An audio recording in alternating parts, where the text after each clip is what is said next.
Hello दोस्तों, flight wisely में आप सभी का स्वागत है। आज हम पढ़ेंगे यूनिट 2 का थर्ड चैप्टर इंग्लिश में। और इस चैप्टर में हम पढ़ेंगे होमोनियम्स के बारे में, सिनोनियम्स के बारे में एंड एंटोनियम्स के बारे में। ये तीनों सुनने में कितने मज़ेदार से लग रहे हैं ना, nyms nyms nyms, homonyms, antonyms, synonyms. But इन सब में ना डिफरेंस है जो कि हम आज पढ़ेंगे, तो वीडियो को लास्ट तक ज़रूर देखना। Let's start. होमोनियम्स क्या होते हैं? The words that sounds the same and spell the same but they are different in meaning. ये वो वर्ड्स होते हैं जो कि ना सेम साउंड करते हैं, मतलब अगर हम इनको पढ़ेंगे तो ये सेम ही साउंड करेंगे, साथ में इनकी स्पेलिंग्स भी सेम होती है बट इनके ना मीनिंग डिफरेंट होते हैं। जैसे कि बैट हम क्रिकेट वाला बैट को भी कहते हैं और हम चमगादड़ को भी बैट कहते हैं। अब देखो, इनकी स्पेल तो सेम कर रहा है, स्पेलिंग भी सेम है, साउंड भी सेम कर रहा है बैट बैट, लेकिन मीनिंग इनके अलग अलग जगह पे, अलग अलग सिचुएशन पे अलग अलग हैं। The word homonym comes from the Greek word homonumos meaning having the same name. जो होमोनियम है ये एक ग्रीक वर्ड से आया है, जो कि ग्रीक वर्ड है होमोन्यूमस, और इसका मतलब होता है कोई भी सेम नाम होना। They are simultaneously homographs and homophones. ये ना जनरली या तो होमोग्राफ्स होते हैं या होमोफोन्स होते हैं। ठीक है, ये दोनों कैटेगरीज होमोनियम्स की होती हैं। अब होमोग्राफ्स क्या होते हैं? होमोग्राफ्स होते हैं जिनकी सेम स्पेलिंग होती है बट अलग प्रोनाउंसिएशन होती है। होमोफोन्स क्या होते हैं? जिनकी सेम प्रोनाउंसिएशन है लेकिन डिफरेंट स्पेलिंग है। तो इसमें दोनों ही कंसीडर किए जाते हैं। अब होमोनियम्स के हम एग्जाम्पल देख लेते हैं।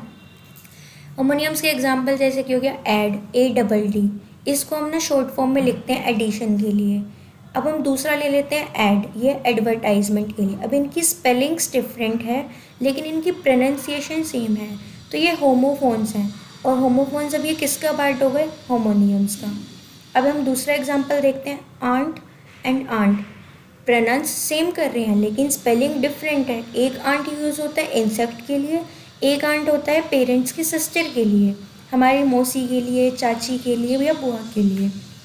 डाई एंड डाई, अब दोनों की स्पेलिंग्स डिफरेंट है but they are pronouncing same, they are homophones. जैसे कि डाई हो गया डेड और डाई हो गया कलरिंग एजेंट जो कि हम अपने हेयर कलर्स के फॉर्म में यूज़ करते हैं।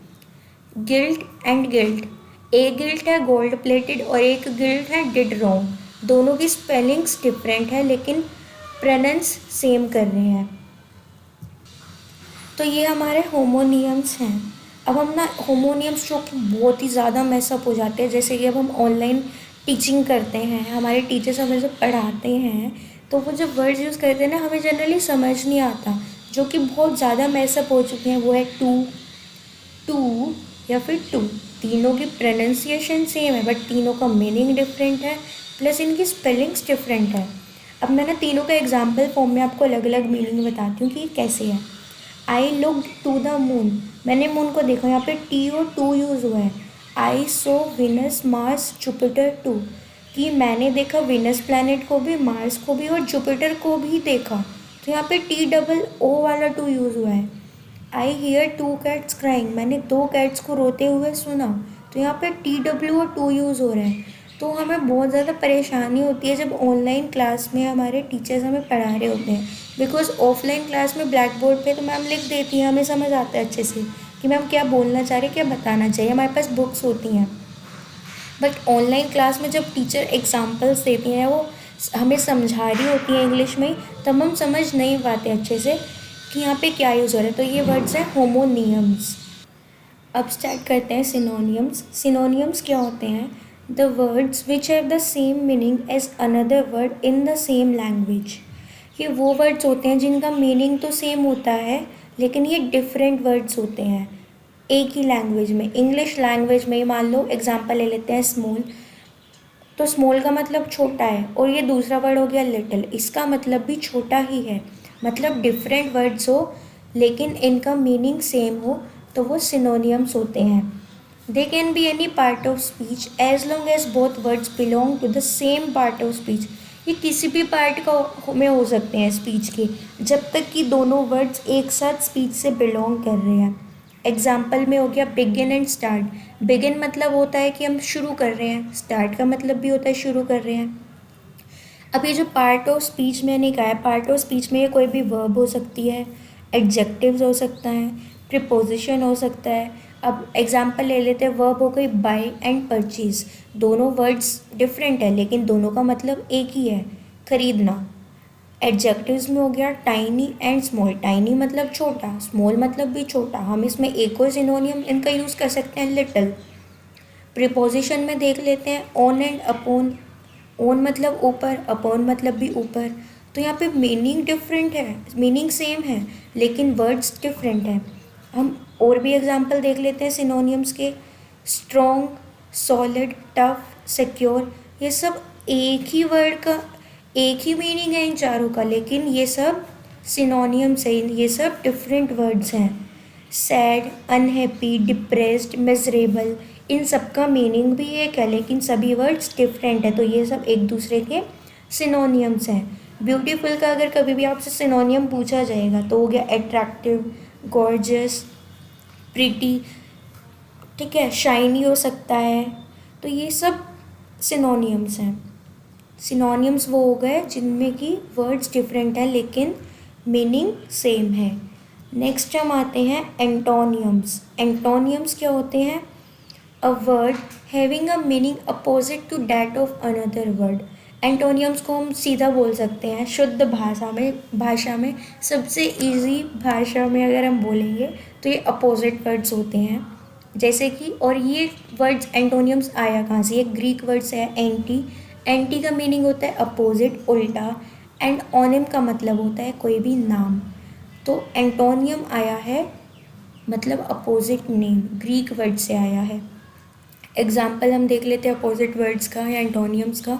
गुड, बैड, अच्छा, बुरा, ड्राई, वेट, सूखा, गीला, डे, नाइट, दिन, रात, हस्बैंड, वाइफ, पति, पत्नी। अब ना हमने ना एंटोनियम्स को ना 3 टाइप्स में डिवाइड किया हुआ है, 3 काइंड्स में। तो फर्स्ट काइंड आता है हमारा ग्रेडेड एंटोनियम। ग्रेडेड एंटोनियम क्या है? It deals with the level of the meaning of the words, like if something is not good, it still may not be bad. ये डील करता है कि किसी भी चीज़ का लेवल क्या, मतलब उस मीनिंग का लेवल कितना जा रहा है। जैसे कि कोई भी चीज़ ज़्यादा बुरी नहीं है लेकिन वो ज़्यादा गंदी भी नहीं है, सॉरी ज़्यादा अच्छी नहीं है लेकिन वो ज़्यादा बुरी भी नहीं है। तो ये एक तरह से ग्रेडेड किया गया है। एग्जाम्पल में जैसे कि गुड और बैड, अच्छा बुरा। पुअर और रिच, बिल्कुल ही रिच मतलब अमीर गरीब। एवरेज और एक्सीलेंट, थोड़ा बहुत बच्चा ठीक है, एक्सीलेंट बहुत ही अच्छा है। कॉम्प्लीमेंट्री एंटोनियम, कॉम्प्लीमेंट्री एंटोनियम हो गया there are only 2 possibilities, either one or the other. यहाँ पे सिर्फ कोई भी 2 पॉसिबिलिटीज़ होंगी, या तो वो सिर्फ एक ही होगी या कोई दूसरी होगी, कोई भी इसमें मिडल कुछ भी नहीं आएगा। There is no middle ground between pull and push. Example हो गया डे, नाइट, दिन, रात, अलाइव, डेड। इसके बीच में हम कुछ नहीं ला सकते, ये प्रॉपर अपोजिट्स हैं। ऑफ, ऑन, बंद है तो ये सिर्फ ऑन ही होगा, ऐसा नहीं होगा कि उसके बीच में कुछ आएगा। जिंदा है, मर गया, तो इसके बीच में ऐसा नहीं है कि वो बीच में मतलब अधमरा हो गया, इस टाइप से नहीं आएगा। ये अपोजिट्स ही रहेंगे, कॉम्प्लीमेंट्री एंटोनियम्स हैं ये, इसमें कोई मिडल ग्राउंड नहीं होगा। पुल एंड पुश, ये भी कॉम्प्लीमेंट्री एंटोनियम है। रिलेशनल एंटोनियम क्या होता है? Considered a subcategory of complementary antonium because with these pairs, for there to be a relationship, both must exist. Relational antonym के पेयर के लिए यहाँ पे रिलेशनशिप ज़रूर होनी चाहिए, ये दोनों ही होना चाहिए कि वो एक प्रॉपर पेयर हो और कुछ ना कुछ उनमें रिलेशनशिप हो। तो एक तो ये हो कि वो कोई एक पेयर हो, दूसरा हो कि उसमें कुछ ना कुछ रिलेशनशिप हो, उसे हम रिलेशनल एंटोनियम कहेंगे। एग्जाम्पल में आ गया हस्बैंड वाइफ, हस्बैंड का उल्टा होगा वाइफ, डॉक्टर का उल्टा होगा पेशेंट, पेरेंट से होगा चाइल्ड। ये एक दूसरे के अपोजिट्स हैं, ठीक है। या फिर हम बोल सकते हैं मदर फादर, ये अपोजिट्स हैं। मैटरनल अंकल, मैटरनल आंट, ये सब अपोजिट्स हैं। तो यहाँ पे हमने एंटोनियम्स भी ख़त्म किया। होप सो आपको वीडियो बहुत पसंद आई हो। अगर आपको पसंद आई है तो नीचे दिए गए बेल आइकन को ज़रूर प्रेस करें। And thank you for watching it. and please like, subscribe and share my YouTube channel. Thank you so much for watching it.